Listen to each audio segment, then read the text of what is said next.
아까 공부했던 지수 법칙인데 A의 X제곱 곱하기 A의 Y제곱을 하면은 A의 X 플러스 Y제곱이다. 이런 것들 뭐 대충 공부했었잖아요. 그쵸? 중학교 과정으로 생각을 해봅시다. 중학교 과정에서 이 X에다가 유리수를 집어넣은 적이 있었습니까? 그리고 또 이 Y에다가 무리수를 집어넣은 적이 있었습니까? 아니요. 없었죠. 게다가 이 X나 Y에다가 음수를 집어넣은 적이 있었습니까? 아니요. 없었죠. 그렇죠. 그러니까 우리가 지수 법칙을 공부를 하긴 했는데 다양한 확장된 지수 법칙을 공부한 건 아닙니다. 우리는 지금까지 좀 제한된 것들만 공부를 했었어. 덧셈뺄셈을 하는데 뭐 소수, 무리수를 가지고 덧셈뺄셈을 한 게 아니라 자연수 가지고만 계산을 했었다라고 말을 하는 겁니다. 여기까지 무슨 소리인지 이해가 됐어요? 그러면은 이번 시간에 뭘 할 거냐? 여기다가 유리수를 넣어도 되고 무리수를 넣어도 되고 음수를 넣어도 되게끔 확장을 할 겁니다. 이런 걸 보고 확장이라고 해요. 수의 확장. 수의 확장을 좀 알려주는 시간이다 라고 생각하시면 되겠습니다. 근데 뭐 어려운 건 없고 똑같은 지수 법칙인데 그냥 여기에다가 이제는 음수를 넣어도 된다. 그런 것들을 좀 구별을 하면서 알려줄 겁니다. 자, 첫 번째 줄에는 우리가 이미 공부했던 내용들을 알려줄 거란 말이에요. 얘는 중학교 2학년 1학기 때 공부했던 지수 법칙입니다. m의 값이랑 n의 값이 자연수 안에 있었을 때 이렇게 성립을 했었습니다. 기억이 나시나요? 근데 이게 약간 더 확장을 하면은 자연수뿐만이 아니라 정수를 집어넣어도 됩니다. 다만 정수를 집어넣을 때만큼은 그 전에는 얘가 음수를 집어넣어도 됐었지만 정수를 집어넣었을 때는 음수를 넣으면 안 돼요. mn이 자연수일 때는 a가 모든 상관이 없었단 말이에요. 이때만 제외를 하면은 a가 0이어도 상관없고 얘도 a가 0이어도 상관없었습니다. 오케이? 근데 이게 이 지수가 자연수에서 정수로 확장될 때는 밑에 있는 것이 0이면 절대 안 됩니다. 왜냐면은 계산이 될 때 0의 0제곱 같은 게 만들어지면 안 된단 말이에요. 그래서 그걸 아예 배제해놓고 계산을 합니다. mn의 값이 자연수로 확장이 되면 어떻게 되냐? 뭐 똑같이 계산 결과 똑같아요. 대신 a, b가 0이 아니어야 된다. 그거는 제외하고 계산할 거다. 라는 설정만 조금 넣어주면 됩니다. 이해가 됐습니까? 이때 만들어지는 개념이 약간 있는데 뭐냐면은 a의 0제곱이 1. 왜냐면 아무것도 곱하지 않은 것은 1이니까. 그 다음에 a의 마이너스 n제곱을 하면은 얘는 a의 n제곱분의 1이라는 거. 이런 것도 말할 수 있습니다. 선생님 저는 얘네를 이미 알고 있었는데요. 몰라야 되는데 알고 있었던 겁니다. 왜냐면은 우리가 공부했던 2학년 1학기에서의 지수 법칙은 지수에다가 양의 정수만 집어넣었어야 했어요. 하지만 얘는 음의 정수죠. 2학년 1학기에 공부하지 않은 내용이에요. 그래서 우리가 굳이 이렇게 바꿔가면서 공부를 했었던 거고 기억이 나나요? 하지만 이제 지수에다가 음의 정수를 집어넣어도 되기 때문에 a의 마이너스 n제곱은 a의 n제곱분의 1이다 라고 설정을 할 수 있게 됩니다. 여기까지 이해됐나요?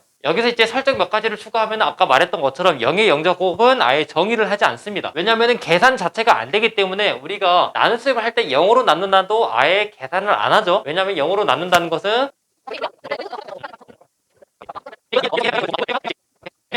그 개념을 지금 알려주면 애매하니까 그냥 정의하지 않는다 라고만 퉁치고 넘어갈게요. 알겠죠? 그 다음에 여기 봅시다. mn의 값이 유리수였을 때는 a, b의 값이 양수여야 됩니다. 음수가 되면 어쩐대요? 음수가 되면은 웬만한 경우에서는 안 됩니다. a, b 밑이 양수였을 때만 편하게 정의가 된다라는 걸 좀 알아두시고 이때 사용할 수 있는 추가적인 내용은 우리가 이 전 시간에 잠깐 언급을 했던 a의 n분의 1제곱이 n 거듭제곱근 a다. 이제서야 이거를 공부를 합니다. 왜냐하면 이 전 시간에서도 지수 법칙에서 지수가 양의 정수여야만 했기 때문에 저희가 그것만 배웠기 때문에 이렇게 정의를 할 수가 없었는데 이제는 n분의 1이라는 유리수를 넣을 수가 있죠. 이거를 가지고 문제를 풀 수가 있더라. 정의적으로는 지금 나온 겁니다. 알겠죠? 그 다음에 또 비슷한 느낌으로 설명을 하면은 a의 n분의 m제곱 생각하면은 얘는 n 거듭제곱근 a의 m제곱이다. 이런 것도 말을 할 수가 있게 됩니다. 됐습니까? 그 다음에 아까 말했던 것처럼 a가 만약에 음수면은 오류가 좀 많아집니다. 언제 생기냐면은 2단계에서 지수랑 곱한다 라는 개념에서 좀 오류가 만들어진단 말이에요. 대부분 되는데 안 되는 경우가 있기 때문에 말을 하는 겁니다.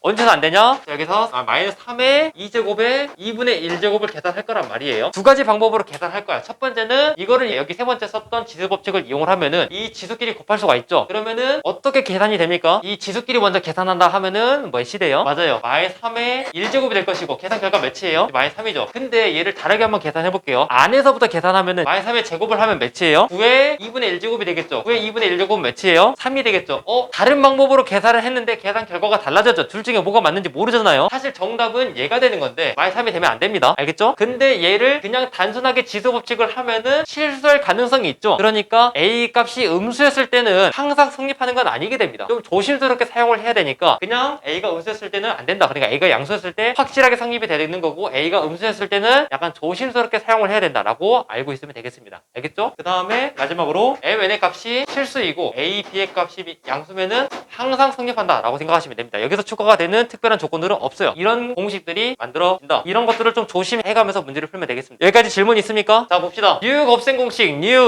우리가 원래 알고 있었던 곱셈 공식인데 그거를 약간 확장을 할 거란 말이에요. 예를 들면은 이런 느낌입니다. 실제 문제 많이 나오니까 익숙해져 두세요. A 플러스 B 얘를 인수분해할 거예요. 에이, 선생님 이게 뭐 인수분해가 돼요? 라고 했는데 우리가 거듭제곱권을 공부했잖아요. 인수분해를 해보면은 이런 식으로 만들어집니다. 됐습니까?